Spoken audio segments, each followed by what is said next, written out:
దేవుడు మనందరినీ గూడా గత కాలమంతయు రేయనక, పగలనక ప్రతి దినము, ప్రతి క్షణము మనను కనురెప్పల వలె కాచి కాపాడుచున్న దేవాది దేవునికి మొదటగా స్తోత్రములు. ఈ దినం జూమ్ కాన్ఫరెన్స్‌కు చేరి వచ్చిన పెద్దలకు, సేవకులకు మరియు సహోదరులందరికీ గూడా యేసుక్రీస్తు నామములో మీకందరికి వందనాలు. జూమ్ మీటింగ్ ప్రార్థనతో ప్రారంభించుకుందాం. మన మధ్యన ఉంటున్న సిమెంట్ నగర్ నుంచి యేసుదాస్ అన్న ప్రారంభ ప్రార్థన చేసి దేవుని మహిమపరుస్తారు. వందనాలు యేసుదాస్ అన్న. అన్న వందనాలు అన్న శేఖర్ బాబు అన్న. ప్రార్థన చేసుకుందాం. దయగల తండ్రి, ప్రేమగల ప్రభువా, జీవంగల తండ్రి, మహాపరిశుద్ధుడవు, మహోన్నతుడవు, సర్వాధికారైన యేసుక్రీస్తు ప్రభువా, నీకు పాదములకు స్తోత్రములు, కృతజ్ఞతలు, నమస్కారాలు తెలియజేసుకొనిచున్నాం నాయన. సజీవుల లెక్కలోంచి ఉదయకాల వేళలో తండ్రి నీ మాటలు వినడానికి కూర్చొని మా తండ్రి, అవును ప్రభువా, నీ మాటలు మా తండ్రి శక్తివంతమైనటువంటివి, బలమైనటువంటివి ప్రభువా. ఆత్మీయ జీవితానికి ఎంతో మా ప్రభువా మమ్మల్ని బలపరుస్తున్నందుకై నీకు స్తోత్రాలు. ఈ యొక్క ఉదయకాల కాన్ఫరెన్స్ ద్వారా తండ్రి ఆత్మీయమైన మేలు పొందుతున్నందుకై నీ పాదములకు స్తోత్రములు, కృతజ్ఞతలు నాయన. చేరువచ్చిన పరిశుద్ధులందరినీ మీరు దీవించి ఆశీర్వదించమని వేడుకొనుచున్నాం. నడిపిస్తున్న మీ దాసుని కూడా దీవించమని, ఆరోగ్యమును, కుటుంబాన్ని దీవించమని ప్రార్థన చేస్తున్నాం నాయన.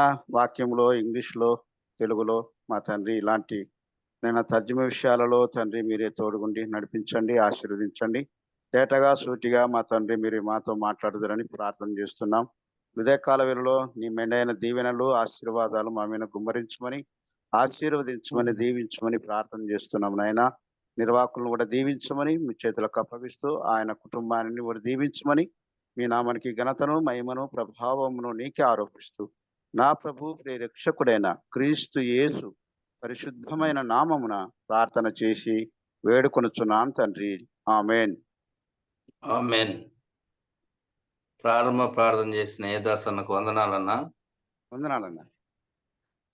ఇప్పుడు మన మధ్యన ప్రకాశం జిల్లా నూజెర్లపాడు నుంచి దేవుని సేవకులు మున్నంగి నాతానన్న గారు పాట పాడి దేవుని మహిమపరుస్తారు. పాట పాడి దేవుని మహిమపరుస్తాడేనా? అయ్యా వాయిస్ వినపడుతుందా? వినపడుతుంది అన్న. ఓకే. దేవునికి స్తోత్రాలు. ఉదయకాల కాన్ఫరెన్స్ లో చేరి ఉన్నటువంటి ప్రతి ఒక్క దైవ సేవకులకు, పెద్దలకు, సహోదరులకు ప్రభు అయిన యేసుక్రీస్తు నామములో వందనాలు చెల్లిస్తా ఉన్నాను. ఈ అవకాశం ఇచ్చినటువంటి, కల్పించినటువంటి, నడిపిస్తున్నటువంటి బర్నబాసు గారికి, అధ్యక్షుల వారికి ప్రత్యేక వందనాలు చెల్లిస్తా ఉన్నాను. ఓ పాట పాడుకుందాం. ఆహా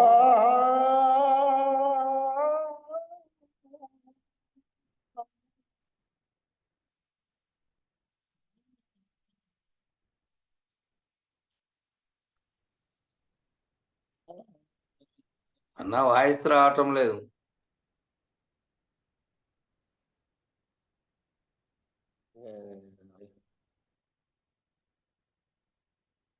హలో, ఇప్పుడు వస్తుంది, పాడని అన్న.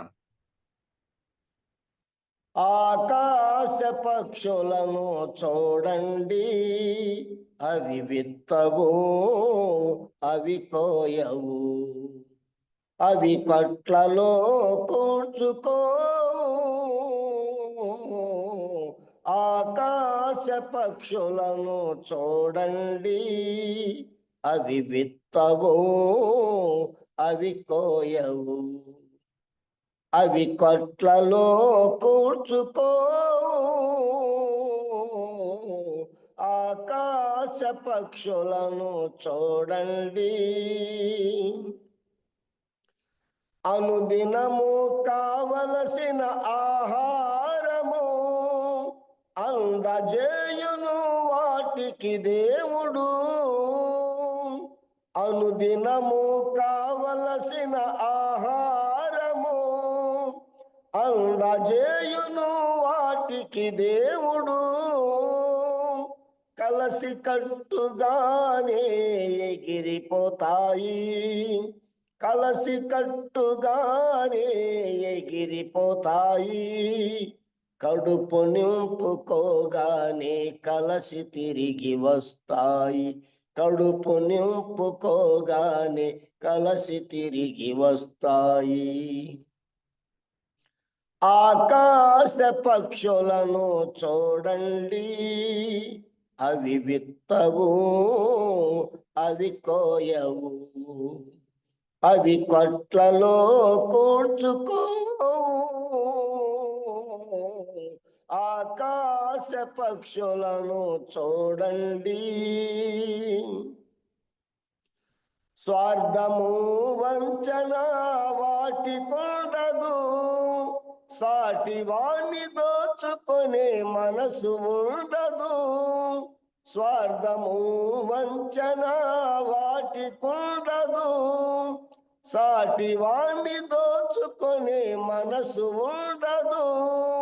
రేపటికి లేదనే చింత ఉండదు, రేపటికి లేదని చింత ఉండదు. ఈ పూటకెలా గడవాలని బాధ ఉండదు, ఈ పూటకెలా గడవాలని బాధ ఉండదు. ఆకాశ పక్షులను చూడండి, అవి విత్తవు, అవి కోయవు, అవి కొట్లలో కూర్చుకోవు. ఆకాశ పక్షులను చూడండి. చెట్టుకొకటి ఉన్నామని చింతపడవు, గాలి వాన వస్తుందని బాధపడవు. చెట్టుకొకటి ఉన్నామని చింతపడవు, గాలి వాన వస్తుందని బాధపడవు. రెక్కలయందే శక్తి ఉండగా, రెక్కలయందే శక్తి ఉండగా, సృష్టించిన దేవుడు తోడుండగా, సృష్టించిన దేవుడు తోడుండగా. ఆకాశ పక్షులను చూడండి, అవి విత్తవు, అవి కోయవు, అవి కొట్లలో కూర్చుకోవు. ఆకాశ పక్షులను చూడండి. వందనాలు బ్రదర్. వందనాలన్నా. చక్కని పాట పాడి దేవుణ్ణి గణపరిచిన నాతనన్న వందనాలన్నా. ముందుగా వాక్యం కొరకు మన మధ్యన సామన్న గారు దేవుని ప్రార్థన చేసి దేవుని మయపరుస్తారు. సామన్న వందనాలన్నా. అన్న వందనాలన్నా. ప్రార్థించండి వాక్యం కొరకు. మహాకాశమును పడదాలని గొప్ప యేసు ప్రభువా, మీ అపారమైన ప్రేమకై మీకు వందనాలు, మీ స్తోత్రాలు స్వామి. ఈ ఉదయకాల సమయం ముందు జూమ్ యాప్ లో ప్రభువా ఇలాగున మరి మార్నింగ్ కాన్ఫరెన్స్ లో పాల్గొన్న ప్రతి సహోదర మరి సహోదరుల కొరకు వందనాలు చెల్లించుకుంటున్నాం. దయగల రాజా, ఉదయకాలం మీరు మాకు ఇచ్చిన మంచి సంగీతం కొరకై, మంచి సునాదం కొరకై మీకు వందనాలు, మీ స్తోత్రాలు. ఆకాశ పక్షులను చూడండి అని ప్రభువా మరొకసారి మాకు జ్ఞాపకం చేశారు. అవి విత్తవు, కోయవు, కొట్లలో కూర్చుకునవు, మరి ఏ విషయంలో చింతపడొద్దన్నట్టుగా మీరు మాకు హెచ్చరిస్తున్నారు. మీకు వందనాలు ఆయన. గొప్ప దేవుడు తండ్రి. సొలొమోను ఆయన తన వైభవాన్ని కూడా అయా మరి వాటి విషయంలో ఎంతో గొప్ప కృప చూపిన దేవుడు, మీకు వందనాలు నాయన. మాకు మరోసారి మీ యొక్క లేఖనాలు వినే భాగ్యం ఉదయకాలం ఇచ్చావు, మీకు వందనాలు. వాక్యమును పంచుకున్న కూర్చున్న మీ దాసులను దీవించండి, ఆత్మపూర్లుగా చేయండి. ట్రాన్స్లేషన్ ప్రభువా చేసిన మీ దాసుని కూడా ఆత్మచేత నింపమని, కార్యక్రమం తోటి ప్రభువా మీ ఆధీనం నుంచి మీ నామమునికి మహిమ ఘనత ప్రభావం కలిగించుకుందరని యేసయ్య అతి శ్రేష్టమైన పుణ్య నామం నడి వేడుకొంచున్నాము తండ్రి. ఆమేన్. ఆమేన్. ఆమేన్. వాక్యం కొరకు ప్రార్థించిన సామన్నకు వందనాలన్నా. వందనాలన్న. ఇప్పుడు మన మధ్యన షార్జా నుండి గాడ్ సర్వెంట్ జోయల్ అబ్రాహ్మణ గారు ఇంగ్లీష్లో వాక్యం అందిస్తుండగా, తెలుగులో అనువాదం చేయడానికి హైదరాబాద్ నుంచి రూపర్సన్న గారు మనకు దేవుని వాక్యాన్ని అందిస్తారు.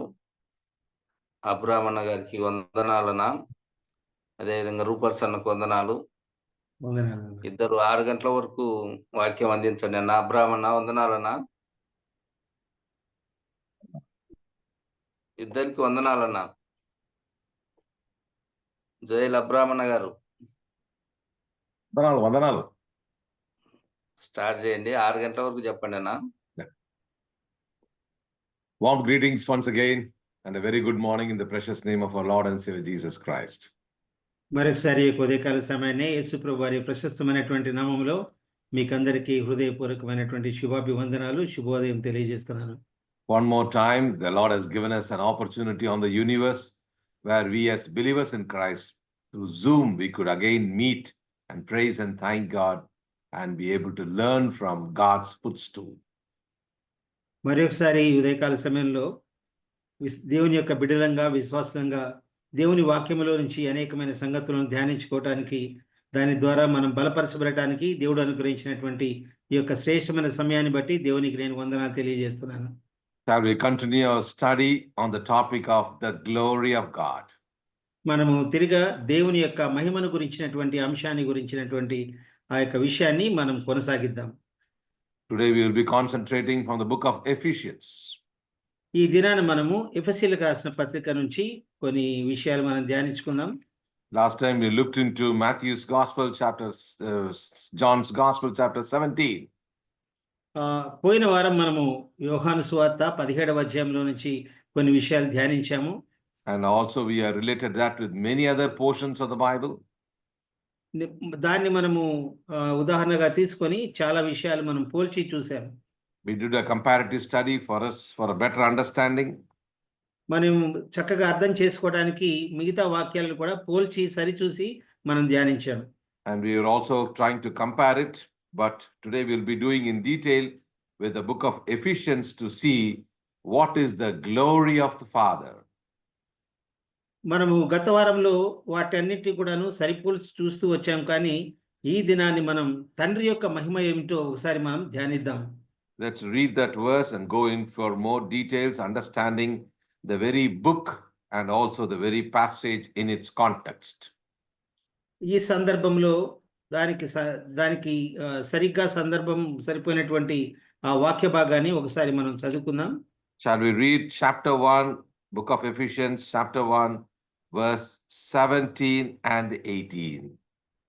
ఎఫెసీయులకు రాసిన పత్రిక 1వ అధ్యాయం 17వ వచనాన్ని మనం చదువుకుందాం. నేను చదువుతున్నాను. మరియు మీ మనోనేత్రములు వెలిగింపబడినందున ఆయన మిమ్మును పిలిచిన పిలుపు వలనైన నిరీక్షణ ఎట్టిదో, పరిశుద్ధులలో ఆయన స్వాస్థ్యం యొక్క మహిమైశ్వర్యం ఎట్టిదో, ఆయన క్రీస్తునందు వినియోగపరిచిన బలాతిశయమును బట్టి విశ్వసించు మన యందు ఆయన చూపుచున్న తన శక్తి యొక్క అపరిమితమైన మహాత్యం ఎట్టిదో మీరు తెలుసుకొనవలనని మన ప్రభు అయిన యేసు క్రీస్తు యొక్క దేవుడైన మహిమా స్వరూపియగు తండ్రి తన్ను తెలుసుకున్నట్టు యందు మీకు జ్ఞానమును ప్రత్యక్షతను గల మనసు అనుగ్రహించున్నట్లు నేను నా ప్రార్థనల యందు మిమ్మల్ని గూర్చి విజ్ఞాపన చేయుచున్నాను. We all know very well by now the book of Ephesians was written by Apostle Paul. మనకందరికీ ఇప్పటికే తెలుసు, ఈ యొక్క ఎఫెసీయులకు రాసిన పత్రిక అపోస్తలుడైన పౌలు రాసినట్టుగా మనకు తెలుసు. And the theme of Ephesians is in Christ. ఎఫెసీయులకు రాసిన పత్రిక యొక్క ప్రధానమైనటువంటి అంశం ఏంటంటే క్రీస్తులో ఉండటం. Ephesians and Colossians are very close to each other, to the heart of Apostle Paul and to us. మనకు తర్వాత అపోస్తలుడైన పౌలుకు ఎఫెసీయులకు రాసిన పత్రిక, తర్వాత కొలస్సీయులకు రాసిన పత్రిక అది హృదయానికి ఎంతో దగ్గరగా ఉన్నటువంటి పత్రికగా మనం చూడవచ్చు. These are all called as the prison epistles. Pardon, brother? This is called as the prison epistles. ఇవన్నీ కూడాను ఖైదు నుంచి పౌలు ఖైదీలో నుంచి జైలు నుంచి రాసినటువంటి లేదా చెరసాల నుంచి రాసిన పత్రికలుగా మనం చూడవచ్చు. Colossians talks about Christ in me. Ephesians talks about I in Christ. కొలస్సీలకు రాసిన పత్రిక దేవుని యందు యేసు ప్రభు యందు దేవుడు ఉండడం. తర్వాత ఎఫెసీయులకు రాసిన పత్రిక మనం చూస్తే మనము దేవుని యందు నిలిచి ఉండడం. So both are related to each other, but as his own context of difference. ఆ రెండు ఒకటేగా మనకు అనిపించినా కూడాను వాటి సందర్భాలు వాటి యొక్క అర్థాలు వేరుగా మనం చూడవచ్చు. When we look into the study of prayer, we look into 4 important prayers of Apostle Paul. మనము అపోస్తలుడైన పౌలు చేసినటువంటి 4 ప్రార్థనలు మనము ధ్యానించినట్లయితే, one is recorded in Ephesians chapter 1, 15 to 23. We're going to see now. ఇందాక మనం చదివినట్లుగా ఆయన చేసిన మొదటి ప్రార్థన ఎఫెసీయులకు రాసిన పత్రిక 1వ అధ్యాయం 15 నుంచి 19 వచనాలు కలిపి ఉన్నాయి. అది మనం చదివాము. Second prayer is in chapter 3, 14 to 21, same book. ఇదే ఎఫెసీయులకు రాసిన పత్రిక 3వ అధ్యాయం 14వ వచనం నుంచి ఆయన చేసిన రెండో ప్రార్థనను మనం చూస్తాం. Next is found in Philippians chapter 1, 9 to 11. తర్వాత ఫిలిప్పీలకు రాసిన పత్రిక 1వ అధ్యాయం 9 నుంచి 11 వచనాల వరకు పౌలు చేసినటువంటి మూడో ప్రార్థన మనం చూడవచ్చు. And the fourth prayer is recorded in Colossians chapter 1, 9 to 12. ఆయన చేసిన చివరి ప్రార్థన 4వ ప్రార్థన కొలస్సీలకు రాసిన పత్రిక 1వ అధ్యాయం 4 నుంచి 11 వరకు మనం చదవవచ్చు. In today's session, we're going to cover this one part which talks about the context of the glory of the Father and what will the Father of God, Lord Jesus Christ, give to each one of us. ఇక్కడ మనం చదువుకున్నటువంటి వాక్య భాగంలో తండ్రి యొక్క మహిమను గురించి మనం ధ్యానించబోతున్నాం. అదేవిధంగా యేసు ప్రభు వారు ఆ తండ్రి మహిమను పొందుకొని మనకి ఎలాగ అనుగ్రహించబోతున్నారనే విషయాన్ని మనం ఈ ఉదయకాల సమయంలో ధ్యానిద్దాం ప్రియులారా. The Apostle Paul had only one objective in his prayer. తన యొక్క ప్రార్థనలో అపోస్తలుడైన పౌలు ఒకే ఒక ధ్యేయాన్ని కలిగి ఉన్నాడు. His prayer was God will reveal what they already have known, not about material things, but about spiritual things. Most important, it's not something new.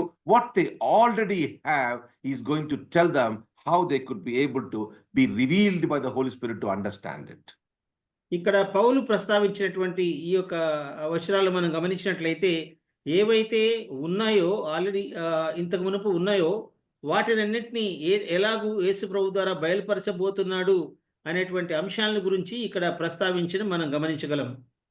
We read the chapter 1. In chapter 1, we were reading from verse 15, 16, 17, 18. మనము ఇందాక ఎఫెసీయులకు రాసిన పత్రిక 1వ అధ్యాయం 15, 16, 17, 19 వరకు మనం చదువుకున్నాం. Two important truths are there before we go into the details. మనము వివరాల్లోకి వెళ్ళక మునుపు ఇక్కడ 2 ప్రాముఖ్యమైనటువంటి అంశాలని మనం గమనించవలసి ఉంది. He is talking about the enlightenment which comes from the Holy Spirit, from God the Father, through Jesus Christ by the Holy Spirit.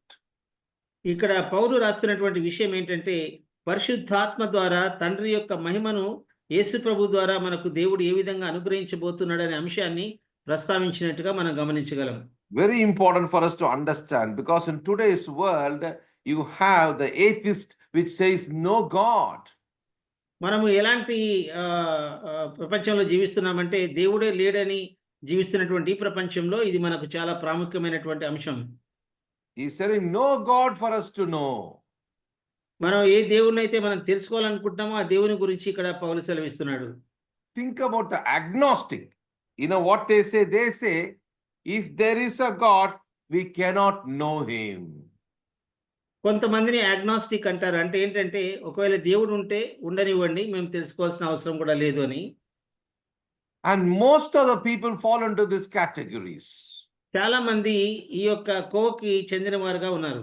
And we know about Ephesians, idolatry, the greatest temple, with the famous temple which was there in the idolatry temple, which was found in the book of Ephesians, recorded there. మనం గమనించినట్లయితే ఎఫెసు అనే పట్టణంలో ఒక విగ్రహారాధనకు సంబంధించినటువంటి ఒక ఆలయం అక్కడ ఉన్నట్టుగా మనము బైబిల్ వాక్యంలో మనం చూడగలము. And that is the reason they were said to be a wealthy place, a well-known place for its idolatry, which is mentioned there in the book of Ephesians also. ఎఫెసీయులకు రాసిన పత్రికలో మనం చదవగలం ఏంటంటే ఆ యొక్క వారికి ఉన్నటువంటి ఆ విగ్రహారాధనని బట్టి వారు చాలా ధనవంతులుగా ఉన్నట్టుగా కూడా మనం ఇక్కడ చూడగలం. But Apostle Paul is taken this opportunity to make it very clear with the believers about the revelation of God. The enlightenment comes from God the Father.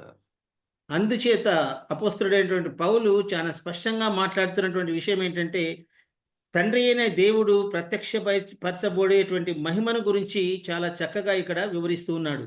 So those who are in the believing knowledge of understanding God, or if you need to communicate to somebody about the truth of understanding the true God, this would be the best place to start. నిజమైనటువంటి దేవుని గురించి తెలుసుకోవటానికి ఆయన యొక్క సత్యం గురించినటువంటి జ్ఞానాన్ని తెలుసుకోవటానికి ఇక్కడ మనం చదువుకున్నటువంటి వాక్య భాగాలు మనకు చాలా బాగా ఉపయోగపడతాయి. Here he mentions the first part is talking about it is only through the Holy Spirit you can understand, anybody can understand the wisdom and the revelation of God. దేవుని యొక్క జ్ఞానాన్ని ఆయన యొక్క ప్రత్యక్షతను కేవలము పరిశుద్ధాత్మ ద్వారా ఆయన సహాయం ద్వారానే మనం తెలుసుకోగలము అనే విషయాన్ని పౌలు ఇక్కడ ప్రస్తావిస్తున్నాడు. The Holy Spirit is needed for each one of us to have that enlightenment, and then only 1 Corinthians chapter 2 verse 9 to 16 again speaks about the same concept. దీనికి సంబంధించినటువంటి అదే వార్తను గురించి అంటే పరిశుద్ధాత్మ ద్వారా మాత్రమే మనము ఈ యొక్క దేవుని గురించినటువంటి సంగతులను ఆయన ప్రత్యక్షతను మనము తెలుసుకోగలమనే విషయాన్ని కొరింథీయులకు రాసిన పత్రికలో కూడా ఆయన ప్రస్తావించినట్టుగా మనం గమనించగలం. Isaiah chapter 11 verse 2 again speaks about the spirit of wisdom and revelation. ఆయన యొక్క జ్ఞానమును గురించినటువంటి విషయము ఆయన యొక్క పరిశుద్ధాత్మను గురించినటువంటి విషయాల్ని ఆయన ప్రస్తావిస్తూ వచ్చాడు. Isaiah 11 chapter verse 2. యెషయా గ్రంథం 11వ అధ్యాయం 2వ వచనం. John chapter 14 25 to 26. యోహాను సువార్త 14వ అధ్యాయం 26వ వచనం. Even John chapter 16 12 to 14. All these are references for us to understand the greatness of knowing the true and living God by the wisdom of God and the revelation of God. అలాగే యోహాను సువార్త 16వ అధ్యాయం 14 నుంచి కూడా మనం గమనించినట్లయితే దేవుని యొక్క ప్రత్యక్షత ద్వారా అన్ని కూడాను పరిశుద్ధాత్మ ద్వారా ఆ యొక్క జ్ఞానాన్ని కూడా మనం పొందగలుగుతామనే విషయాల్ని మనం ఈ యొక్క వాక్య భాగాల్లో మనం చూడగలం. Many years ago, when he was talking to the youngsters, they were asking, is it important today also to understand about the revelation of God? నేను చాలా కాలం క్రితం యవనస్తులతో మాట్లాడుతున్నప్పుడు ఇప్పుడు కూడాను దేవుని యొక్క ప్రత్యక్షతను గురించి మనం తెలుసుకోవాల్సినటువంటి అవసరత ఉందా అని వారు ప్రశ్నించేవారు. Let's come to 1 Samuel chapter 3. సమూయేలు మొదటి గ్రంథం ఒకసారి మనం చదువుకుందాం. Verse 7, chapter 3 verse 7. 3వ అధ్యాయము 7వ వచనము. సమూయేలు మొదటి గ్రంథం 3వ అధ్యాయం 7వ వచనం.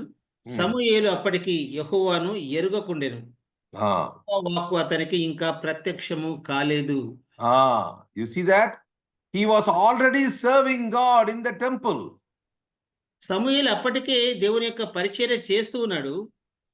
You can see chapter 2 verse 11. 2వ అధ్యాయము 11వ వచనాన్ని మనం గమనించినట్లయితే తర్వాత ఎల్కానా రామాలోని తన ఇంటికి వెళ్ళిపోయెను. అయితే ఆ బాలుడు యాజకుడైన ఏలి ఎదుట యెహోవాకు పరిచర్య చేయుచుండెను. యెహోవాకు పరిచర్య. You see that? He was serving God. దేవుని సేవిస్తున్నాడు, పరిచర్య చేస్తున్నాడు. What about 26th verse? 26వ వచనానికి మనం వచ్చినట్లయితే బాలుడగు సమూయేలు ఇంకనూ ఎదుగుచు యెహోవా దయయందును మనుషుల దయయందును వర్ధిల్లుచుండెను. We are reading chapter 2. You notice very carefully what is happening here. 2వ అధ్యాయంలో మనం గమనించినట్లయితే ఏమి జరుగుతుందనే విషయాల్ని మనం ఈ 2 వచనాల్లో మనం చూసాం. Verse 18. 18వ వచనం మనం గమనించినట్లయితే బాలుడైన సమూయేలు నారతో వేయబడిన ఏఫోదు ధరించుకొని యెహోవాకు పరిచర్య చేయుచుండెను. He was still serving God. ఆయన అక్కడే ఉండి దేవుని సేవిస్తున్నాడు, పరిచర్య చేస్తున్నాడు. Chapter 3 verse 1. 3వ అధ్యాయము మొదటి వచనం మనం గమనించినట్లయితే ఆ. బాలుడైన సమూయేలు ఏలి ఎదుట యెహోవాకు పరిచర్య చేయుచుండెను. Notice very carefully, all these things talks about what? ఇవన్నీ మనం గమనించినట్లయితే వేటి గురించి మాట్లాడుతున్నాడో ఒకసారి చూడండి. He was serving God without revelation. ప్రత్యక్షత లేకుండానే దేవుని పరిచర్య లేదా దేవుని సేవిస్తూ వస్తున్నట్టుగా మనం చక్కగా చూడగలం. Religiously, everybody could serve God. ఈ విధంగా అయితే ప్రతి ఒక్కరు కూడా దేవుని సేవ చేయవచ్చు Without revelation. ప్రత్యక్షత లేకుండా. So we are going to see in detail about this important word, word which is very much compromised today in the Christendom. ఇప్పుడున్నటువంటి క్రైస్తవ సమాజంలో చాలా మంది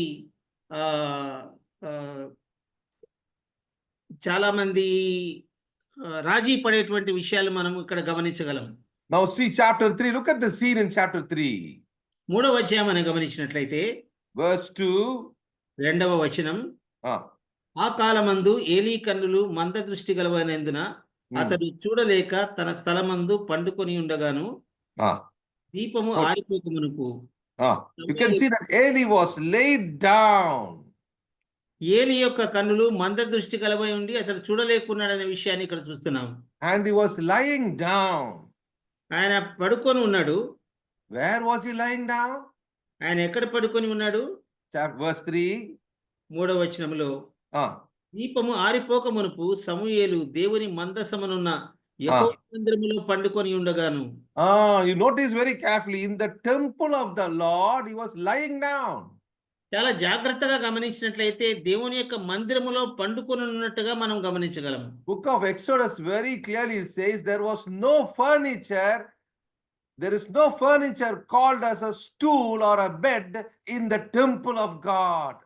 నిర్గమాకాండంలో మనం గమనించినట్లయితే దేవుని యొక్క ఆలయంలో ఎలాంటి పడక స్థలము కానీ లేదా ఒక మంచము కానీ లేదా ఒక కుర్చీ కానీ అక్కడ ఏవి కూడా ఉండనట్టుగా మనం చూస్తాం. These furnitures, you cannot see any of these furnitures listed there in the book of Exodus. ఎలాంటి ఫర్నిచర్స్ అవన్నీ కూడాను దేవుని మందిరంలో ఉండవు అనే విషయాన్ని మనం నిర్గమకాండంలో చూడగలం. There is no chair or to sit or a bed to sleep. కనీసము ఒక కుర్చీ కూర్చోవడానికి కానీ లేదా ఒక పరుపు పడుకోవడానికి కానీ దేవుని యొక్క మందిరంలో ఉండవు. So you can just understand how, to which extent Eli has lowered the standard of the presence of God. దేవుని యొక్క సన్నిధిని ఎంతగా దిగజార్చడం మనం గమనించినట్లయితే ఏలి ఆ దేవుని సన్నిధిలో ఆ దేవుని ఆలయంలో పడుకొని ఉన్నాడు అనే విషయాన్ని మనం చూసినప్పుడు తెలుసుకోగలం. He also made the next generation to sleep. Saddest part. తను ఏ విధంగా చేస్తున్నాడంటే తర్వాత తరము కూడా అదే విధంగా చేయాలన్నట్టుగా ప్రోత్సహిస్తున్నట్టుగా మనం గమనించగలం. That is why the writer in chapter 3 verse 7 is telling Samuel did not yet know the Lord. అందుచేత గ్రంథకర్త చాలా స్పష్టంగా 7వ వచనంలో సెలవిచ్చాడు, సమూయేలు అప్పటికి యెహోవాను ఎరుగకుండెను, యెహోవా వాక్కు అతనికి ఇంకా ప్రత్యక్షము కాలేదు. He personally did not know God. తనకు వ్యక్తిగతంగా దేవుడు అంటే ఎవరో తెలియదు సమూయేలుకు. The word of God was not revealed unto him yet. దేవుని యొక్క వాక్కు అతనికి సమూయేలుకు ఇంకా ప్రత్యక్షము కాలేదు. And then only we see about verse 7, the calling for Samuel. అదే సమయంలోనే మనం చూస్తాం దేవుని యొక్క సమూయేలు యొక్క పిలుపును గురించినటువంటి ఆ యొక్క ప్రస్తావన. Now you can read chapter 3 verse 19. ఇప్పుడు మనము 3వ అధ్యాయము 19వ వచనానికి మనం వద్దాం ప్రియులారా. 3వ అధ్యాయము 19వ వచనాన్ని నేను చదువుతున్నాను. సమూయేలు పెద్దవాడు కాగా యెహోవా అతనికి తోడై ఉన్నందున అతని మాటలలో ఏదియు తప్పిపోలేదు. You see that? How beautiful phrase. ఎంత సుందరమైనటువంటి ఆ యొక్క వాక్యం అక్కడ రాయబడిందో మనం గమనించగలం. Samuel grew and the Lord was with him. సమూయేలు పెద్దవాడైనప్పుడు దేవుడు అతనితో కూడా ఉన్నాడు అనేటువంటి విషయాన్ని మనం ఇక్కడ చూస్తున్నాం. Not only that, let none of his words fall to the ground. Whatever he speaks will come true. ఇంకో మరొక మాట మనం గమనించినట్లయితే సమూయేలు పలికిన ఏ మాట కూడా తప్పిపోలేదనే విషయాన్ని కూడా గ్రంథకర్త చాలా చక్కగా ఇక్కడ వివరించాడు. There is an important recording in the 20th verse. ఒక ప్రాముఖ్యమైనటువంటి అంశాన్ని ఇక్కడ ప్రస్తావించబడింది 20 వచనంలో. What did you see that? He is called as whom? He is not called as Samuel. He is not called as baby Samuel. He is not called as a young Samuel. He is called as a prophet. ఇక్కడ మనం చక్కగా గమనించినట్లయితే బాలుడైన సమూయేలు, యవనుడైన సమూయేలు అని వ్రాయబడలేదు, కానీ ప్రవక్త అయినటువంటి సమూయేలు అని ఇక్కడ రాసినట్టుగా 21 వచనంలో మనం చూస్తాం. Oh, what a beautiful thought for us today morning to understand. Samuel grew now in the Lord. The Lord was with him and he was now a prophet. That's the title for him. ఇక్కడ ఉదయకాల సమయంలో ఎంత చక్కటి విషయాలు మనం ధ్యానిస్తున్నామంటే, సమూయేలు ఒక బాలుడుగా కాకుండా ఒక ప్రవక్తగా అయినట్టుగా ఇక్కడ మనం చక్కటి విషయాలు, తర్వాత దేవుడు అతనికి తోడై ఉన్నట్టుగా కూడా మనము చక్కటి వర్తమానాన్ని మనం ఇక్కడ వింటున్నాం. Look at 1 Samuel chapter 7. 1వ సమూయేలు గ్రంథము 7వ అధ్యాయము verse 8. 8వ వచనాన్ని నేను చదువుతున్నాను. Ah.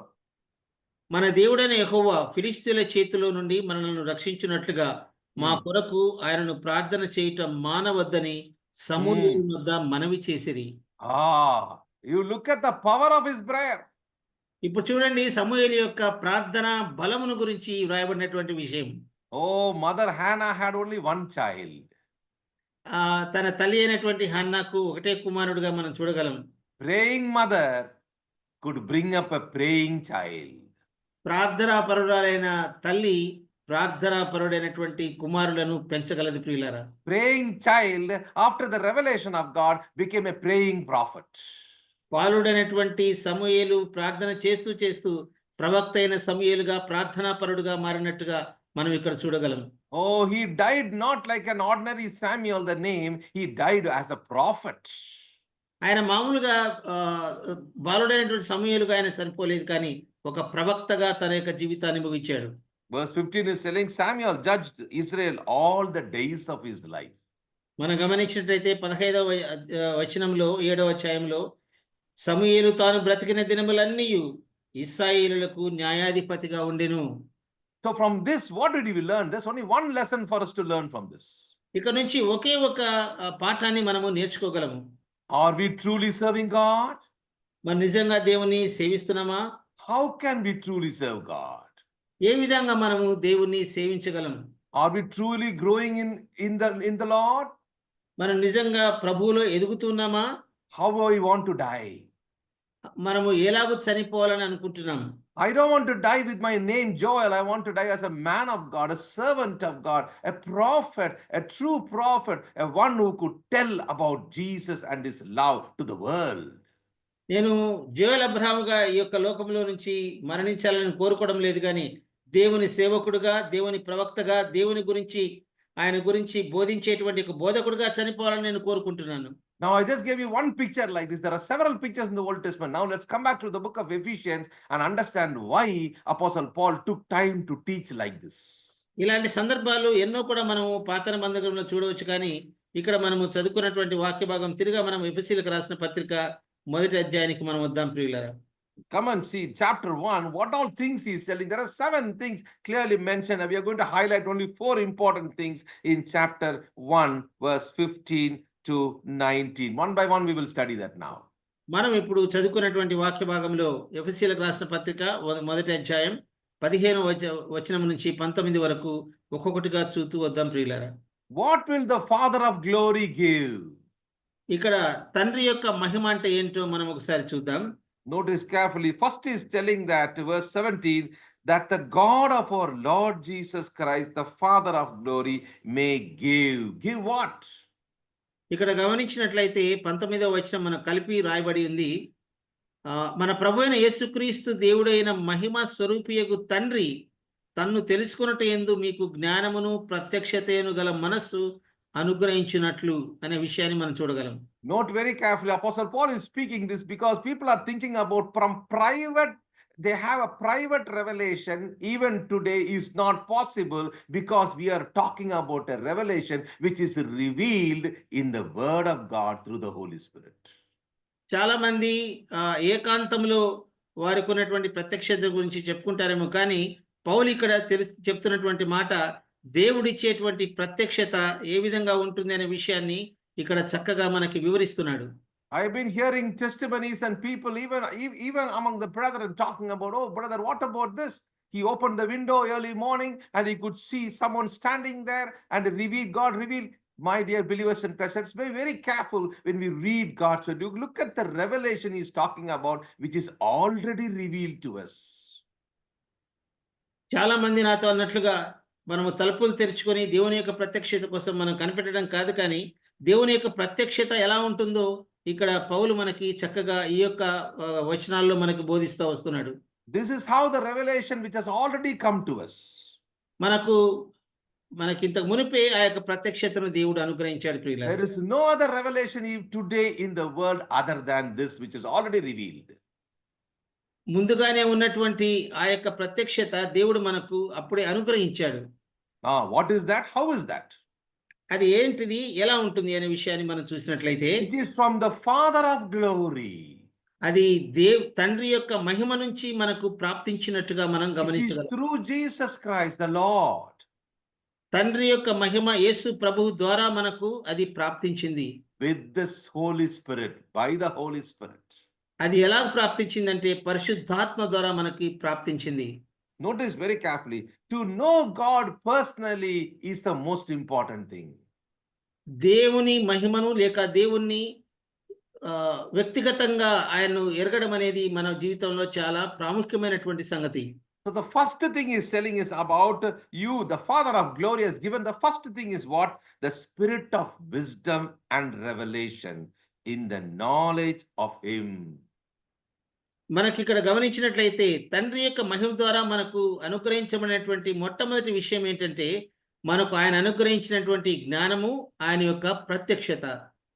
Last class we spoke about how truly we can understand from John chapter 17 to know him personally. మనము గత వారంలో మనం ధ్యానించాం యోహాను సువార్త 17వ అధ్యాయంలో ఏ విధంగా మనము ప్రభువుని ప్రత్యక్షంగా లేదా వ్యక్తిగతంగా మనము ఎరగగలము అనేటువంటి విషయాన్ని. Eternal life, the meaning and definition by the lips of Lord Jesus is what? It is to know him, that Jesus as the true Savior, true God. మనం నిత్య జీవమును గురించినటువంటి విషయాన్ని కూడా మనం ధ్యానించాం. యేసు ప్రభు తన పెదవులతో మాట్లాడినటువంటి మాట నన్ను ఎరుగుటయే నిత్య జీవం అనేటువంటి మాటను కూడా మనము పోయిన వారం ధ్యానించాం. So this is the spirit of wisdom and revelation in the knowledge of God. దేవుని యొక్క జ్ఞానమును గురించినటువంటి ప్రత్యక్షత ఆయన యొక్క పరిశుద్ధాత్మ ద్వారా మనకు బయలుపరచబడింది అనే విషయాన్ని చూస్తున్నాం. The first thing is to know God personally is salvation. మొట్టమొదటిగా ఆయన మనము అనుభవపూర్వకంగా వ్యక్తిగతంగా ఆయన పొందుకోవడం ఏంటంటే రక్షించబడడం. After that, to know God increasingly, let's read Philippians chapter 3 verse 10. That will be clear. మనము ఒక విషయాన్ని ఇక్కడ మనం చదివినట్లయితే మనము దాని గురించినటువంటి ఎక్కువ సమాచారాన్ని మనం తెలుసుకోగలం. ఫిలిప్పీలకు రాసిన పత్రిక 3వ అధ్యాయం 10th verse. 10వ వచనాన్ని నేను చదువుతున్నాను. ఏ విధము చేతనైనను మృతులలో నుండి నాకు పునరుత్థానము కలగవలనని ఆయన మరణ విషయములో సమానానుభవము గలవాడనై ఆయనను ఆయన పునరుత్థాన బలమును ఎరుగు నిమిత్తమును ఆయన శ్రమలలో పాలివాడనగుట ఎట్టిదో ఎరుగు నిమిత్తమును సమస్తమును నష్టపరుచుకుని వాటిని పెంటతో సమానముగా ఎంచుకొనుచున్నాను. I want to know him. You see again verse 8, 9, 10. Again the same context. I want to know him. ఇక్కడ మాటి మాటికి పౌలు సెలవిస్తున్నటువంటి మాట మనము ఫిలిప్పీలకు రాసిన పత్రిక 3వ అధ్యాయం మధ్య వచనాలను మనం చూసినట్లయితే ఆయనను ఎరుగు నిమిత్తము, ఆయన పునరుత్థాన బలాన్ని ఎరుగు నిమిత్తము అనే మాటలను మనము ఇక్కడ గమనించగలం. So he is talking about his personal life. Apostle Paul is talking about his personal life. ఇక్కడ అపోస్తలుడైన పౌలు తన యొక్క వ్యక్తిగత జీవితాన్ని గురించి రాస్తూ ఈ విషయాలు పలుకుతున్నాడు. He is talking about his personal experience with God. తన యొక్క దేవునితో తనకున్నటువంటి వ్యక్తిగత ఆ యొక్క అనుభవాన్ని తను పంచుకుంటున్నాడు. This is the process of sanctification. ఇదేంటంటే దేవునితో ఆయన ఎరుగు నిమిత్తం అంటే ఆయనతో పాటి పరిశుద్ధపరచబడటం. Verse 9 is telling the righteousness which is of God by faith. ఇక్కడ మనం గమనించినట్లయితే క్రీస్తును సంపాదించుకొని క్రీస్తు చేసినందరి విశ్వాసం వలన నీతి అనగా విశ్వాసమును బట్టి దేవుడు గురించి నీతి గలవాడనై ఆయన యందు అగపడ నిమిత్తము అనగా ఆయన విశ్వాసించడమే నేను నీతి పొందడం అనే విషయాన్ని మనకు తెలియజేస్తున్నాడు. We are in the journey of the righteousness of God throughout our life. మన జీవితకాలం అంతా కూడా మనము నీతివంతమైన జీవితాన్ని జీవించడానికి మనం ఇంకా నియమించబడ్డాం. In 1 Corinthians chapter 13, there what do you read? మనము కొరింథీయులకు రాసిన పత్రిక 13వ అధ్యాయాన్ని ఒకసారి గమనించినట్లయితే Verse 9 to 12, there you read about to know God perfectly is what? It is glorification. దేవుని ఎరిగి ఉండడం అంటే ఏంటంటే ఆయన్ని మహిమపరచడం అనే విషయాన్ని మనం అక్కడ ధ్యానించగలము. పౌలు Chapter 13. 13 కొరింథీయులకు రాసిన పత్రిక 13వ అధ్యాయం. And let's come to verse 10 and 11. 10వ వచనాన్ని నేను చదువుతున్నాను. Hmm. పౌలు కొరింథీయులకు రాసిన పత్రిక 13వ అధ్యాయం. 1 Corinthians chapter 13 and verse 10, brother. Yeah. కాగా విశ్వాసము, నిరీక్షణ, ప్రేమ ఈ Hmm. మూడును నిలుచును, వీటిలో శ్రేష్టమైనది ప్రేమయే. Hmm. Then read.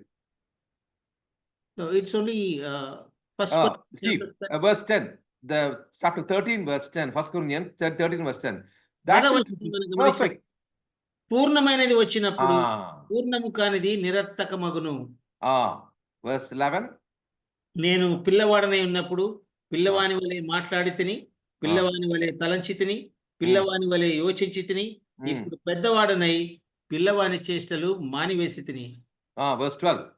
ఇప్పుడు అద్దములో చూచినట్టుగా సూక్ష్మంగా చూచుచున్నాము, అప్పుడు ముఖాముఖిగా చూతుము, ఇప్పుడు కొంత మట్టుకే ఎరిగి ఉన్నాము, అప్పుడు నేను పూర్తిగా ఎరుగబడిన ప్రకారము పూర్తిగా ఎరుగుదును. The very start of knowing God is salvation. మొట్టమొదటిగా దేవుని ఎరిగి ఉండడము రక్షించబడటమే. Experiencing God is sanctification. దేవుని యొక్క పరిశుద్ధతలో పాలు పొందటమే తర్వాత విషయం. Fulfilling God to see Him face to face is glorification.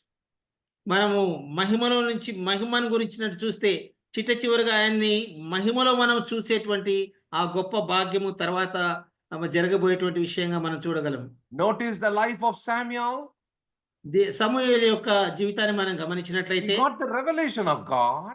దేవుని యొక్క ప్రత్యక్షతను పొందుకున్నాడు. He knew God.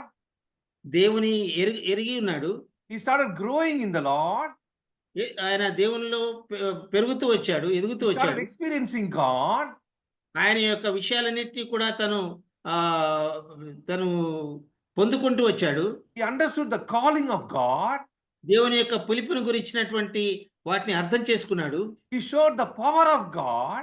దేవుని యొక్క మహిమ ప్రభావాలను ఆయన బయలుపరిచాడు. And he died as a prophet of God. చివరికి ఆయన ఒక ప్రవక్తగా ఆయన తన యొక్క జీవితాన్ని ముగించాడు. What a beautiful program of God for a man of God. ఒక దేవుని దైవజనునికి దేవుడిచ్చేటువంటి ఒక గొప్ప ఆ యొక్క జీవితంలో ఉన్నటువంటి వరాన్ని మనం గమనించినట్లయితే సమూయేలు నుంచి మనం తెలుసుకోగలం.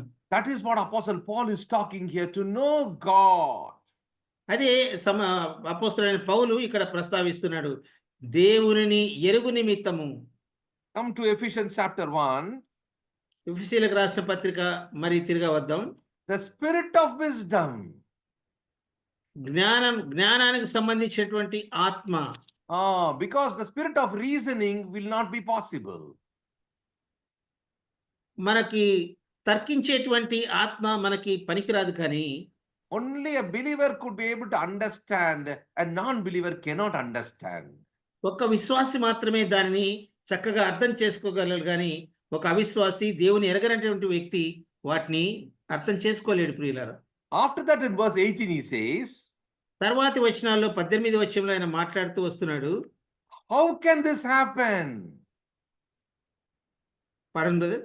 How can this happen? ఇది ఎలాగో జరుగుతుంది అనే విషయాన్ని కూడా ఇక్కడ మనకు ఆయన తెలియజేస్తున్నాడు. The eyes of your understanding being enlightened. మన మనోనేత్రాలు వెలిగించబడిన పిమ్మట మనము ఇవన్నీ కూడా తెలుసుకుంటామనే విషయాన్ని పౌలు సెలవిస్తున్నాడు. Oh, very important for us to understand that the eyes of our understanding, what is that? మన మనోనేత్రాలు వెలిగించబడటం అనేది ఏంటి అనే విషయాన్ని మనం ధ్యానించినట్లయితే This talks about the inner eye.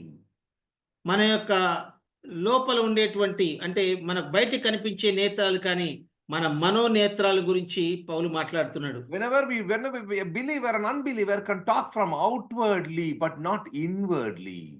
ఒక విశ్వాసి కానీ అవిశ్వాసి కానీ బయటికి మాట్లాడగలుగుతారు కానీ లోపల నుంచి మాట్లాడలేరు. అది మనకు తెలియదు కూడా. Notice very carefully, there is an inner man within all of us. మనందరిలో కూడా ఒక లోపల ఉన్నటువంటి ఒక వ్యక్తి ఉన్నాడు. In 1 Corinthians chapter 3, Apostle Paul is speaking about the inner man, the outer man. He's talking about the carnal man. అక్కడ మనం గమనించినట్లయితే కొరింథీయులకు రాసిన పత్రికలో పౌలు సెలవిస్తూ లోపల ఉన్నటువంటి మనిషి లేదా ప్రాచీన స్వభావం కలిగిన మనిషి తర్వాత Carnal. శరీరధారి అయినటువంటి మనుషుల గురించి పౌలు మాట్లాడుతూ వచ్చాడు. Very important for us to understand this. A person can be carnal and trying to grow in the Lord can lose his power of Christ. దేవుని నమ్ముకొని కూడా ఇంకా శరీరానుసారంగా జీవించినట్లయితే ఖచ్చితంగా దేవుని యొక్క శక్తిని ఒక విశ్వాసి పోగొట్టుకుంటాడు. As I told you, he will not lose salvation, but the joy of salvation. మనం చూసినట్లుగా తన యొక్క రక్షణను తను పోగొట్టుకోలేడు కానీ రక్షణ ఆనందాన్ని పోగొట్టుకునే ప్రమాదం ఉంది. What is this inner man? Let's quickly look into few minutes about this inner man. ఈ లోపల ఉండేటువంటి మనిషి వాటిని గురించినటువంటి విషయాలు కొన్నిసేపు మనం చూద్దాం. Because it's very important to understand, can the inner man see? ఈ అంతరాత్మ అనేది అది చూస్తుందా అనే విషయాన్ని ఒకసారి చూద్దాం. Psalm 119 verse 18. Take a look at this. మనము కీర్తనల గ్రంథం 119వ అధ్యాయాన్ని ఒకసారి చదువుకుందాం. 119 verse 18. 119వ దావీదు కీర్తన 18వ వచనం. Writer is portraying a picture there. Look at this. ఇక్కడ చక్కగా ఒక విషయాన్ని గురించి మనకి వివరిస్తున్నాడు. 119వ దావీదు కీర్తన 18వ వచనం. నా పూర్ణ హృదయంతో నిన్ను వెదకి ఉన్నాను, నన్ను నీ ఆజ్ఞలను విడిచి తిరగనీయకము. You can see that word, open thou mine eyes. నా యొక్క కన్నులు తెరువు ప్రభువా. 18 వర్స్ నేను 18వ వచనం చదువుతాను, క్షమించండి. నేను నీ ధర్మశాస్త్రమునందు ఆశ్చర్యమైన సంగతులను చూచున్నట్లు నా కన్నులను తెరువుము. See that? Look at that, beautiful. Only when the inner eye is open, you can see the ఆశ్చర్యం, the wonderful things. మన యొక్క అంతరేంద్రియాలు ఎప్పుడైతే తెరవబడతాయో అప్పుడే ఆశ్చర్యకరమైన సంగతుల్ని మనం చూడగలం. John chapter 3 verse 3. యోహాను సువార్త 3వ అధ్యాయం 3వ వచనాన్ని ఒకసారి మనం చూసినట్లయితే very familiar portion for all of us. ఇది మనకి అందరం కూడా ఎరిగినట్టు చాలా మనకు అందరికీ తెలిసినటువంటి వాక్య భాగం 3వ అధ్యాయం. Was Jesus talking to Nicodemus? యేసు ప్రభువారు నికోదేముతో మాట్లాడుతున్నటువంటి మాటలు మనం అక్కడ చూడగలం. Look at the conversation. Verily, verily, I say unto you, except a man be born again, he cannot see the kingdom of God. Look at the word, see the kingdom of God. ఇక్కడ గమనించండి, వారి సంభాషణ గురించి మనం చూసినట్లయితే యేసు ప్రభు అన్నటువంటి మాట, ఒకడు క్రొత్తగా జన్మించితేనే కానీ అతడు దేవుని రాజ్యమును చూడనేరడు అనే విషయాన్ని ప్రభు సెలవిస్తున్నాడు. So the inner man can see and must start seeing. That is the first part of revelation. మనకున్నటువంటి ప్రత్యక్షత ఏంటంటే మన యొక్క అంతరాత్మ మొదట దేవుని ప్రభువును చూడగలగాలి. Outer man will always see the outer things, the materialistic world. బయటికి కనపడుతున్న వ్యక్తులంగా బయట ఉన్న విషయాలు మనలో అందరూ చూడగలుగుతారు, మనం చూస్తాం. కానీ అంతరాత్మ వెలిగింపబడాలనే విషయాన్ని ఇక్కడ మనం చూస్తున్నాం. Now the inner man can see, but I'm going to show you some more pictures of what all things the inner man can do and must do. అంతరాత్మ లేదా అంతరేంద్రియాలు అనేటివి ఏమైనా విషయాలు చూస్తాయి, ఏ విషయాలు అవి చేస్తాయి అనే విషయాన్ని కూడా మనం ధ్యానిద్దాం. Let us come to Matthew's Gospel chapter 13. మత్తయి సువార్త 13వ అధ్యాయానికి మనం వద్దాం. Look at this verse 3, verse 9. మత్తయి సువార్త 13వ అధ్యాయం 19వ వచనాన్ని ఒకసారి చదువుకుందాం. Verse 9. Chapter 13. 13వ అధ్యాయము verse 9. 9వ వచనాన్ని చదువుతున్నాను. చెవులు గలవాడు వినుగా కానీ చెప్పాను. తరువాత శిష్యులు వచ్చి ఈ ఉపమాన రీతిగా ఎందుకు వారితో మాట్లాడుతున్నావని ఆయన అడగగా ఆయన వారితో ఇట్లనెను. Who hath ear to hear, Let him hear. Which one he is talking about? దేని గురించి ప్రభు మాట్లాడుతున్నాడు? చెవులు గలవాడు వినును గాక. It is not outwardly. Notice very carefully. ఇది బయటకు సంబంధించింది కాదు ప్రియులారా, బాగా Verse గమనించండి. 11.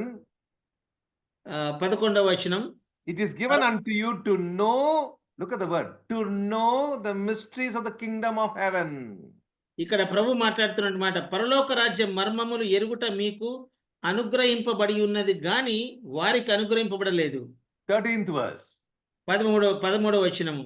Ah, ఇందు నిమిత్తము నేను ఉపమాన రీతిగా వారికి బోధించుచున్నాను. ah. వారు 12వ వచనం చదువుతున్నాను. కలిగిన వానికి ఇయ్యబడును, వానికి సమృద్ధి కలుగును, లేని వానికి కలిగినది వాని యొద్ద నుండి తీసివేయబడును. మరియు వారు చూచుచుండియు చూడరు, Ah. వినకయు గ్రహింపకయు ఉన్నారు. You see that? Because they are seeing, see not. They are hearing, hear not. Neither do they understand. Notice that carefully. ఇంత జాగ్రత్తగా గమనించినట్లయితే వారు చూచినట్టుగానే ఉన్నారు, వారు చూడడం లేదు. వారు వింటున్నట్టుగా ఉన్నారు కానీ వారు ఏమి వినడం లేదు. వారికి ఏమీ వారికి ఏది గ్రహించే పరిస్థితుల్లో కూడా వారు లేరు. So inner man is the spirit which should have that revelation. కాబట్టి ఇవి గ్రహించాలంటే మన యొక్క అంతరాత్మ అది దేవుని యొక్క మన మనోనేత్రంలో వెలిగించబడినప్పుడే ఇలాంటి విషయాల్ని మనం గ్రహించగలం. Automatically the spirit will speak to you. అప్పుడు అదే విధంగానే పరిశుద్ధాత్మ దేవుని ద్వారా దేవుడే మనతో మాట్లాడుతూ వస్తాడు.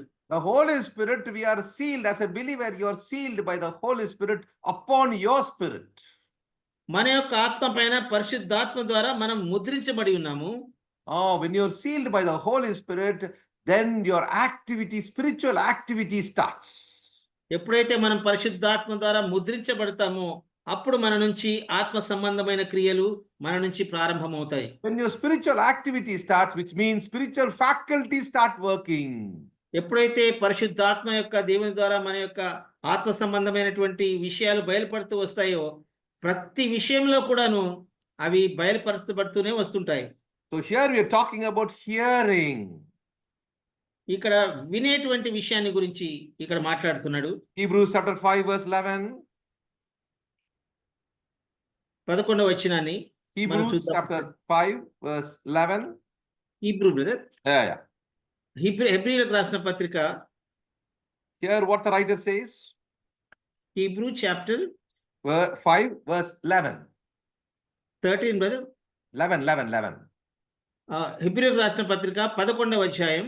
No. Chapter 5 verse 11. 5వ అధ్యాయం, క్షమించండి. హెబ్రీయులకు రాసిన పత్రిక 5వ అధ్యాయం verse 11. 11వ వచనాన్ని నేను చదువుతున్నాను. Ah. కాలమును బట్టి చూచితే మీరు బోధకులుగా ఉండవలసిన వారై ఉండగా దేవోక్తులలో మొదటి మూల పాఠములను ఒకడు మీకు మరలా బోధింపవలసి వచ్చెను. మీరు పాలు త్రాగవలసిన వారే గాని బలమైన ఆహారము తినగలవారు car. Do you have the word dull of hearing? మీరు చాలా వింటున్నారు కానీ Ah. కాలాన్ని బట్టి చూస్తే మీరు బోధకులుగా ఉండవలసిన వారు కానీ You see మూల that? పాఠాలు మీకు మళ్ళా బోధించవలసి వచ్చింది. So he is talking about spiritual immaturity. వారి యొక్క ఆత్మీయ అపరిపక్వత గురించి ఇక్కడ పౌలు మాట్లాడుతున్నాడు. Dull of hearing. వినుటకు మందులైనందున అనేటువంటి విషయాన్ని మనం అక్కడ చూస్తాం. 1 Peter chapter 2 verse 3. మొదటి పేతురు రాసినటువంటి మొదటి పత్రిక chapter 2 2వ అధ్యాయం verse 3. 3వ వచనాన్ని గమనించినట్లయితే 2 and 3. 2-3 కలిసే ఉన్నాయి. ప్రభువు దయాళుడని మీరు రుచి చూచి ఎడల సమస్తమైన దుష్టత్వమును, సమస్తమైన కపటమును, వేషధారణను, అసూయను, సమస్త దూషణ మాటలను మాని క్రొత్తగా జన్మించిన శిశువులను పోలిన వారై నిర్మలమైన వాక్యమును పాల వలన రక్షణ విషయంలో ఎదుగు నిమిత్తము ఆ పాలను అపేక్షించుడి. You have the word called taste. మీరు దేవుని రుచి చూచి Rusichu, not that word. Taste the Lord. ఆ మాట చాలా జాగ్రత్తగా గమనించండి. నిజంగా మీరు దేవుని రుచి చూచి ఉన్నట్లయితే You see that. First we saw the inner man can see. Second we saw the inner man can hear. Now we see the inner man can taste. మన యొక్క అంతరాత్మ అనే వ్యక్తి దేవుణ్ణి చూడగలడు, Ah. దేవుని యొక్క విషయాన్ని వినగలడు. ఇక్కడ Hmm. మనం గమనించినట్లయితే ఆయనని రుచి చూడగలడు అనే విషయాన్ని కూడా మనం గమనిస్తున్నాం. So beautiful. Psalm 34 verse 8. Look at this. అదే విషయాన్ని మనం గమనిద్దాం. 34వ దావీదు కీర్తన. How beautifully the word of God is so wonderful to see. The grace of God can be tasted. If you experience, you can taste the grace of God when you read God's word. ఇక్కడ ఎంత చక్కగా అన్ని కూర్చి వ్రాయబడ్డాయంటే దేవునిలో ఉన్నప్పుడు మనం ఏ విధంగా ఎదుగుతాము అనే విషయాల్ని చక్కగా మనము చూస్తూ వస్తున్నాం. 34 కీర్తన verse 8. 8వ వచనం చదువుతున్నాను. యెహోవా ఉత్తముడని రుచి చూచి తెలుసుకొనుడి. Ah. ఆయన ఆశ్రయించు నరుడు ధన్యుడు. Oh, taste and see that the Lord is good. యెహోవా ఉత్తముడు అని రుచి చూచి తెలుసుకొనండి. Oh, my dear believers in Christ, if you say that you are a true believer, if you are growing, have you tasted the Lord? నువ్వు నిజమైనటువంటి విశ్వాసం అయితే ఆయనలో ఎదుగుతూ ఉంటే ఆయన ఉత్తముడని నువ్వు రుచి చూచి తెలుసుకున్నావా? ఒకసారి ఆలోచించండి. Let's go to Philippians chapter 4 verse 18. తర్వాత ఫిలిప్పీలకు రాసిన పత్రిక Chapter 4 4వ అధ్యాయము verse 8. 8వ 18. వచనాన్ని చదువుతున్నాను. 18. మెట్టుకు సపోజ్ 8 బ్రదర్ 18.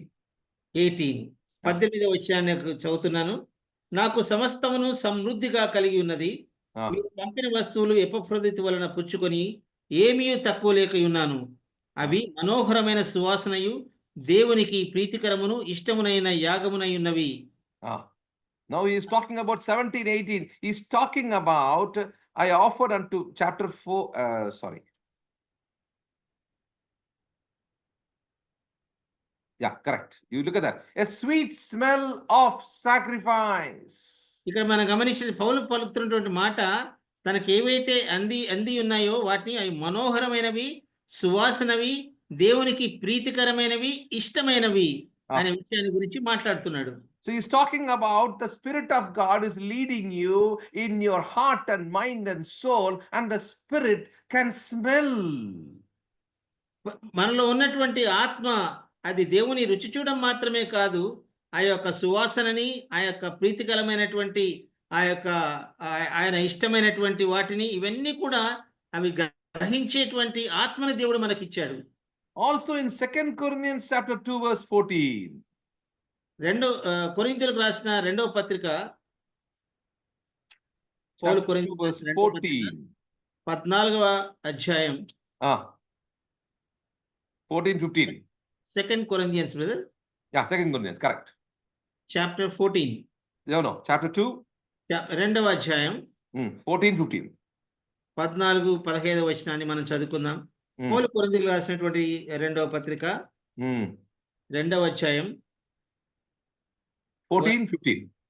14, 15 నేను చదువుతున్నాను. మా ద్వారా ప్రతి స్థలమందును క్రీస్తును గురించిన జ్ఞానం యొక్క సువాసనను కనపరచు ఆయన యందు మమ్మును ఎల్లప్పుడూ విజయోత్సవంతో ఊరేగించుచున్న దేవునికి స్తోత్రము. రక్షింపబడి వారి పట్లను నశించు వారి పట్లను మేము దేవుని క్రీస్తు సువాసన అయి ఉన్నాము. There are two groups here. ఇక్కడ 2 గుంపులు ఉన్నట్టుగా మనం చూస్తాం.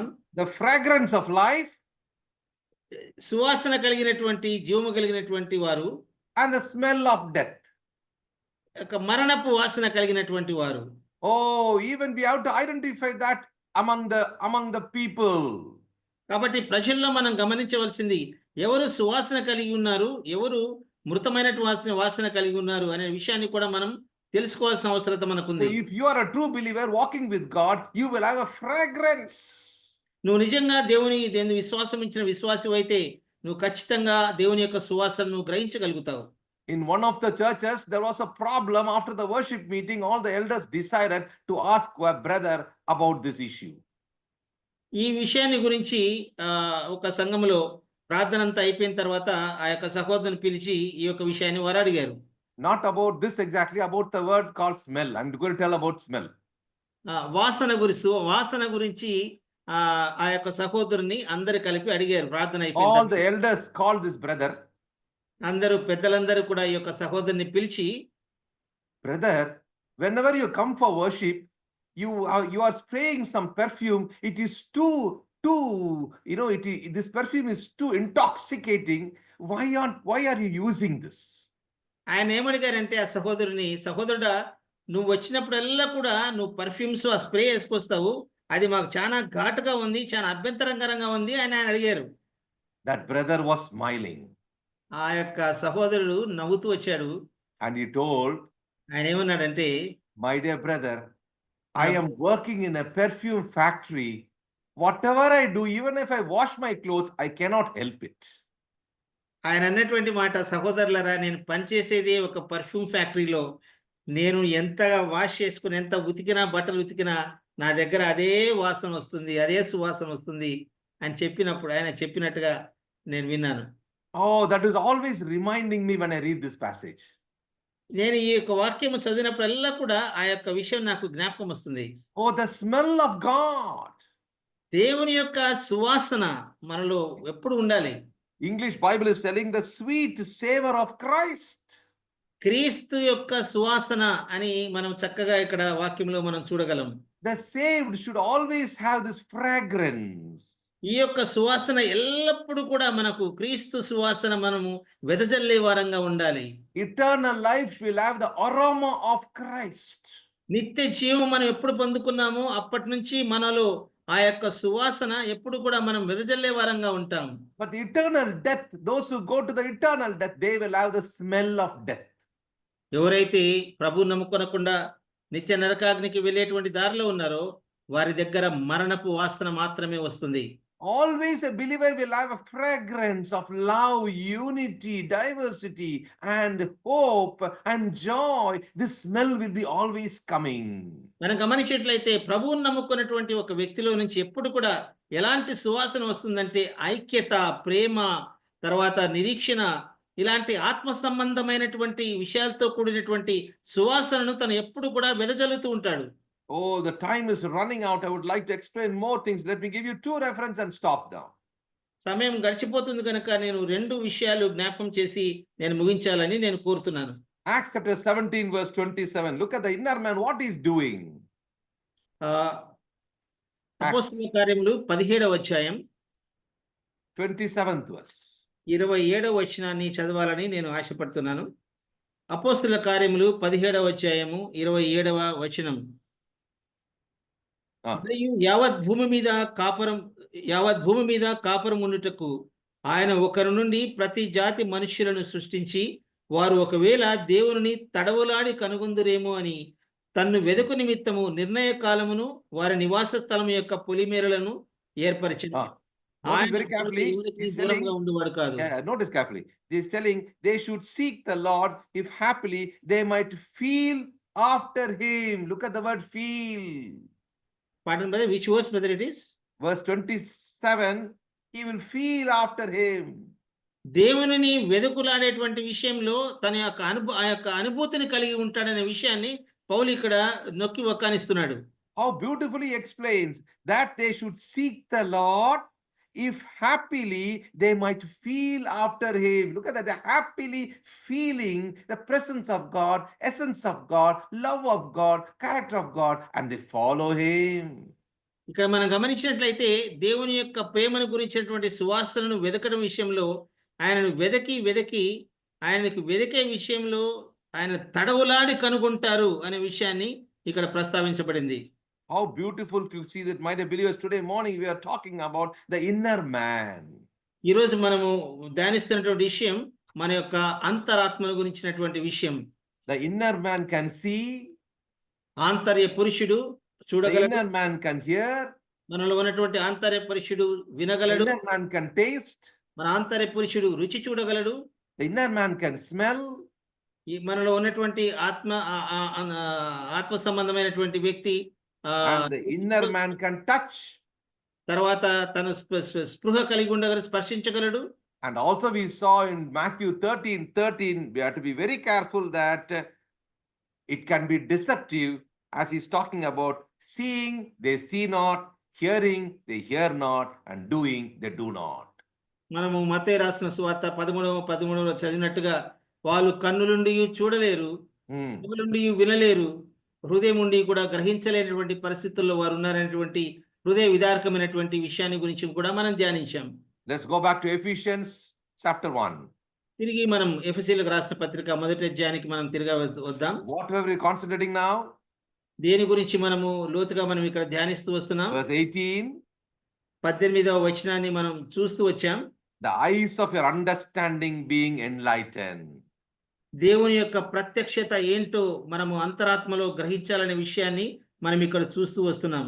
Today we're going to stop. We have seen two areas of spiritual understanding according to Apostle Paul.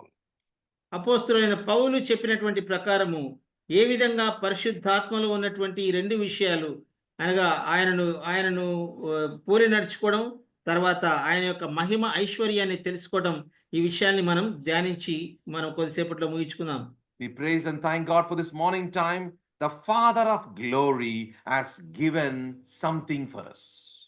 దేవుడు తండ్రి యొక్క మహిమ మనకు యేసు ప్రభు ద్వారా పరిశుద్ధాత్మ ద్వారా అనుగ్రహించినటువంటి ఈ యొక్క ఆత్మ సంబంధమైన సంగతుల గురించి మనం ఇప్పుడు ధ్యానించుకున్నాం. The spirit of wisdom and revelation in the knowledge of him. దేవుని గురించినటువంటి ఆ యొక్క జ్ఞానము, తర్వాత దేవుని గురించినటువంటి పరిశుద్ధాత్మ యొక్క అనుభవం గురించిన ప్రత్యక్షత, ఈ రెండు విషయాలు మనం ధ్యానిస్తూ వచ్చాం. Secondly, we looked into the eyes of your understanding be enlightened. తర్వాత మనం గమనించింది మన మనోనేత్రములు వెలిగించబడి ఆయన యొక్క ప్రత్యక్షతను మనం ఎదురు చూడాలనే విషయాన్ని కూడా మనం చూసాం ప్రియులారా. May the Lord help us to grow and become like him so that we have a purpose like Samuel who could be having a purpose in his life. He was not happy by his name, just his name alone, but he wanted to be the servant of God, the prophet of God, and he died like that.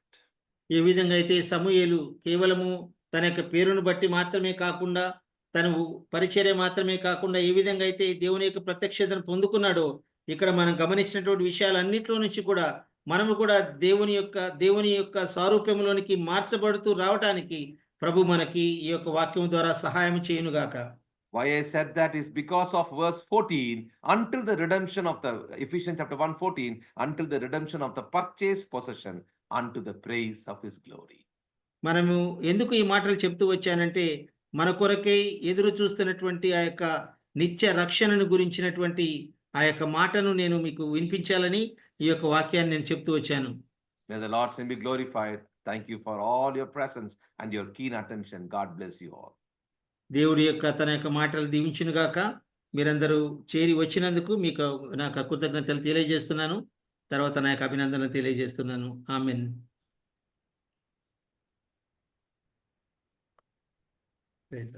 ఈ దినము 4421 దినంన దేవుడు ఏర్పరచుకున్న అబ్రాహ్మణ జోయల్ అబ్రాహ్మణ గారు చక్కటి సందేశాన్ని ఇంగ్లీష్లో మనకు అనువాదం చెప్పినాడు. అందుని బట్టి అన్నకు వందనాలు. అదేవిధంగా ఇంగ్లీష్లో తెలుగులో చక్కగా అనువాదం చేసిన రూపస్ అన్నకు కూడా వందనాలు. మనం ఈ దినము అన్న ఎఫెసీ పత్రికల నుంచి, ఫిలిప్పీ పత్రికల నుంచి, కొలస్సీ పత్రికల నుంచి సమూయేలు గురించి, ఏలీ గురించి, మరియు మనం ప్రభువును నిజంగా ఎరుగుతున్నామా, మనం ఎలాగూ మరణించాలనుకుంటున్నామని, అదేవిధంగా మనకు జ్ఞానం గురించి, మరియు తండ్రి యొక్క మహిమను గురించి, అదేవిధంగా మన మనోనేత్రం గురించి, మరియు శరీరానుసారంగా జీవిస్తే ఎలా ఉంటుంది, ఆత్మానుసారంగా జీవిస్తే ఎలా ఉంటుందని, మరియు అంతరాత్మ గురించి, అంతరింద్రియాల గురించి, మరియు దేవుణ్ణి మనం రుచి చూస్తే ఎలా ఉంటుంది అని చక్కటి సందేశాన్ని మనకిచ్చిన అన్నకు మరొకసారి వందనాలు తెలుపుతున్నాను. నాకు ఈ దినాన అధ్యక్ష ఇచ్చినందుకు అన్నకు కూడా, బర్నబాస్ అన్నకు కూడా వందనాలు చెప్తున్నాను.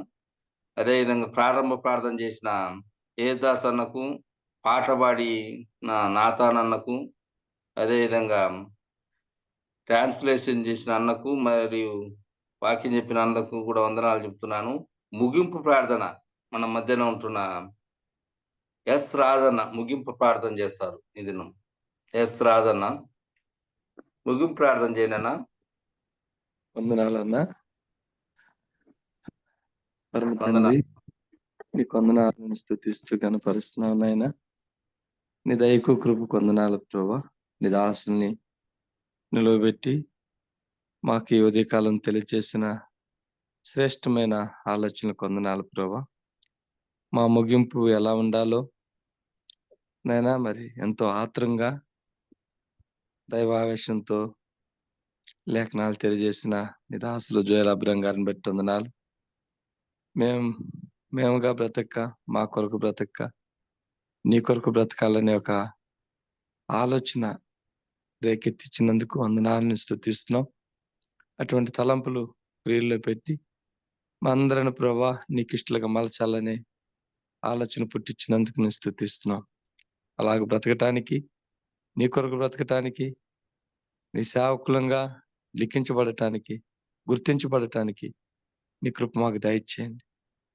వాక్యం చెప్పిన ప్రియుల్ని, ట్రాన్స్లేషన్ చేసిన ప్రియుల్ని, మరి కార్యక్రమంలో పాల్గొన్న ప్రతి సేవకుల్ని, పెద్దల్ని, సహోదరులందరినీ నడిపించిన శేఖర్ బాబు గారిని, నడిపిస్తున్న బర్నబాస్ గారిని, ఈ నైనా టీం అంతటిని ప్రభా నువ్వే దీవించి ఆస్వాదించి గొప్పగా ఈ పరిచయని ఇంకా ముందుకు దీవించి వర్ధింపు చేయమని మరి చిన్న ప్రార్థన ఆలకించి ఈ ఉదయకాలపు దీవెనలతో ఈ దినమంతా నువ్వు తోడుండి నీ మేలులు, దీవెనలు, నీ కృపాక్షలు అందరికీ సమృద్ధిగా దయచేయమని మరొకసారి వాక్యం చెప్పిన ప్రియుల్ని మరింతగా దీవించి, మరింతగా ఆస్వాదించి మంచి నీ తలంపులు పంచటానికి నీ సేవలో వాడుకుని మహిమ పొందమని సమస్త స్తుతి ఘనతమయం ప్రభు నీకే చెల్లించుకుంటూ యేసుక్రీస్తు వారి ఘనమైన నామంలో ప్రార్థన స్తుతించి పొందుకుంటున్నాం తండ్రి.